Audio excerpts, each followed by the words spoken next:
In the name of Allah, the most gracious and the most merciful. In this video, we are going to discuss sentence and its parts.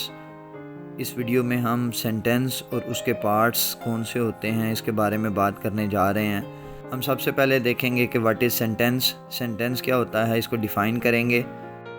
A group of words which makes complete sense is called sentence. یاد رکھیں letter سے words بنتے ہیں, words سے sentences بنتے ہیں. A group of words, sentence group of words ہوتا ہے, اور نہ صرف گروپ آف ورڈز ہوتا ہے بلکہ ایسا گروپ آف ورڈز ہوتا ہے which makes complete sense, جس سے معنی مفہوم مکمل ہو جاتا ہے, واضح ہو جاتا ہے, اس کو ہم سینٹنس کہتے ہیں. A sentence can be divided into two parts. اس کے بعد کیونکہ اس کے پارٹس کی بات کرنی ہے تو اس کو دو پارٹس کے اندر ڈیوائڈ کیا جاتا ہے. جیسے اگزامپلس دیکھیں, ہی از اے بوائے. دونوں دو ڈفرنٹ پارٹس ہیں, دونوں کو ڈفرنٹ انڈرلائن کیا ہوا ہے. ہی کو علیحدہ سے انڈرلائن کیا ہوا ہے اور از اے بوائے کو علیحدہ سے انڈرلائن کیا ہوا ہے. اندر ایگزامپل, یو آر ریڈنگ اے بک. یہاں بھی دو ڈفرنٹ پارٹس کو علیحدہ علیحدہ سے انڈرلائن کیا گیا ہے. Then Aslam has written a letter. یہاں بھی دونوں پارٹس کو علیحدہ علیحدہ انڈرلائن کیا گیا ہے. تو جیسا کہ a sentence can be divided into two parts, دو پارٹس کے اندر اس کو تقسیم کیا جا سکتا ہے. اور نیچے تین ایگزامپلس جو دی ہوئی ہیں یہاں پر تینوں میں دو علیحدہ علیحدہ انڈرلائن کیا گیا ہے. اٹ مینز یہ سجیسٹ کرتے ہیں کہ یہ دو علیحدہ علیحدہ پارٹس ہیں ایک سینٹینس کے. ناؤ پہلا جو پارٹ ہے وہ سبجیکٹ کہلاتا ہے. تو فرسٹ آف آل سبجیکٹ کیا ہوتا ہے اس کو دیکھتے ہیں. Subject doer of an action, کسی ایکشن کو پرفارم کرنے والا سبجیکٹ کہلاتا ہے. The part which contains the person or thing we are talking about is called the subject. یا وہ حصہ جس میں کسی شخص یا کسی شے کا ذکر ہو جس کے بارے میں بات کر رہے ہیں, وہ سبجیکٹ کہلاتا ہے.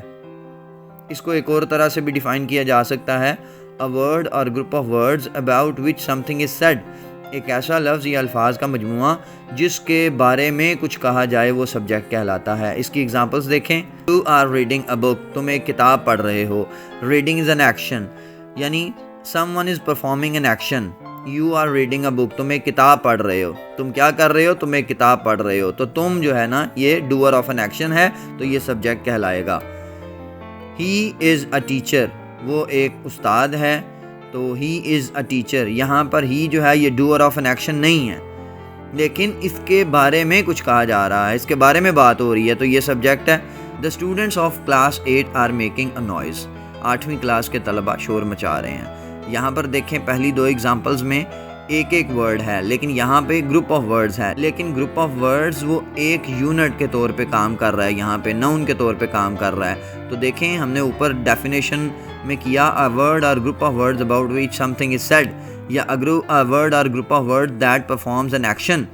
تو یہاں پر ایکشن پرفارم کیا جا رہا ہے, گروپ آف ورڈز ہے تو یہاں پہ یہ ایک ناؤن کے طور پہ کام کر رہا ہے, تو یہ ہمارا سبجیکٹ کہلاتا ہے. اب دوسرے پارٹ کی بات کرتے ہیں جو کہ ہوتا ہے پریڈیکیٹ. تو پریڈیکیٹ کیا ہوتا ہے؟ the part that contains what we say about the person or the thing is called the predicate. ایسا پارٹ سینٹینس کا وہ پارٹ جو ہمیں یہ بتائے کسی شخص کے بارے میں یا چیز کے بارے میں, تو وہ پریڈیکیٹ کہلاتا ہے. جیسے یو آر ریڈنگ اے بک, یہ وہی ایگزامپل ہے جو ہم نے سبجیکٹ کو جب ڈیفائن کیا, سبجیکٹ کی ایگزامپل لیں تو یہ وہی سینٹینس ہے, لیکن یو یہاں پہ ایز اے سبجیکٹ ہے اور آر میں ریڈنگ اے بک یہ پریڈیکیٹ ہے. اندر example, he is a teacher. ہی جو ہے یہ سبجیکٹ ہے, از اے ٹیچر یہ پریڈیکیٹ ہے. The students of class 8 are making a noise. The students of class 8 subject ہے, are making a noise ایک پریڈیکیٹ ہے. اب بات کرتے ہیں لاسٹ پہ کہ کون سے ایسے ورڈز ہیں جو سبجیکٹ کے طور پہ کام کرتے ہیں, جو ایک سینٹینس کے اندر سبجیکٹ کے طور پہ الفاظ استعمال ہو سکتے ہیں. اب ان کی بات کرتے ہیں. تو کوئی بھی ناؤن جو ہے نیم آف پرسن, پلیس اور تھنگ, کسی شخص, جگہ یا چیز کا نام اسم کہلاتا ہے. تو سبجیکٹ کے طور پہ کوئی بھی ناؤن استعمال ہو سکتا ہے. دوسرے نمبر پہ پروناؤن, اردو میں اس کو اسم ضمیر کہتے ہیں. Word used in place of noun, ایسا لفظ جو کسی ناؤن کے طور پہ, اسم کے طور پہ آپ استعمال کرتے ہو, اس کو بھی سبجیکٹ کے طور پہ آپ فقرے میں استعمال کر سکتے ہیں. تیسرا ناؤن فریز. ناؤن فریز کیا ہوتا ہے؟ فریز ہوتا ہے گروپ آف ورڈز, لیکن ایسا گروپ آف ورڈ جو کسی ناؤن کے طور پہ کام کرتا ہے, جیسا کہ ہم نے اس سے پہلے ایگزامپل میں دیکھا. Group of words function as noun, تو وہ ناؤن فریز کہلاتا ہے. تو تین چیزیں ہم نے دیکھی, تین الفاظ 3 کیٹیگریز ہم نے دیکھی جو ایک فقرے کے اندر سبجیکٹ کے طور پہ کام کرتی ہیں. نمبر 1 ناؤن، نمبر 2 پروناؤن اور نمبر 3 ناؤن فریز. امید ہے آپ کو ہمارا یہ ویڈیو پسند آیا ہوگا. مزید ویڈیوز کے لیے چینل کو سبسکرائب کریں تاکہ ہر آنے والی ویڈیو کی نوٹیفیکیشن آپ کو ملتی رہے.